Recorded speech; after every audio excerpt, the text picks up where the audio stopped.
Showbiz industry के मरूफ अदाकार फिरोज खान ने पहली बार अपनी साबिक अहलिया अलीज़ा सुल्तान के बयान पर खामोशी तोड़ दी। फिरोज खान वर्सटाइल और बासलाहियत पाकिस्तानी टेलीविजन और फिल्मी अदाकार हैं जिन्होंने ड्रामों की कामयाबी के बाद फिल्मी दुनिया में भी कदम रखा। अदाकार के पहले सईदा अलीज़ा से शादी हुई, लेकिन इख्तलाफात के बायस दोनों ने अलहदगी इख्तियार कर ली। फिरोज खान की ज़ाती ज़िंदगी और तलाक उस वक्त बड़ी सुर्खियों में बनी जब उसकी साबिक अहलिया ने उन पर बदसलूकी का इल्ज़ाम लगाया।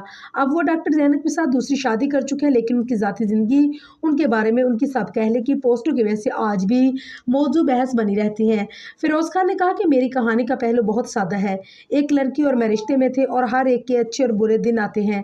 हमें साथ ही ऐसा ही हुआ। शायद वो डर गई और मुझे उनके झूठे इल्ज़ामात का सामना करना पड़ा। अदाकार ने कहा कि मैं ऐसा लड़का नहीं जो औरत को मारता और मर्द की तारीफ करता है या किसी पर बंदूक तान लेता। अगर ज़िंदगी में कामयाब बनना है तो औरत को इज्जत दें, उसे महफूज तसव्वुर करवाएं, उस पर ताकत ज़ाहिर करने की कोशिश हरगिज़ ना करें। कहा कि मेरे साथ काम करने वाली तमाम लड़कियों ने भी कभी कुछ नहीं कहा। मैंने खामोश रहने का इंतखाब किया, मुझे दूसरों की कोई फिक्र नहीं होती। अदाकार ने मजीद कहा कि इस तरह के तनाज़े से बचने के लिए काफ़ी मजबूत था। इंडस्ट्री के लोगों ने कहा कि अगर वो मेरी जगह होते तो टूट चुके होते।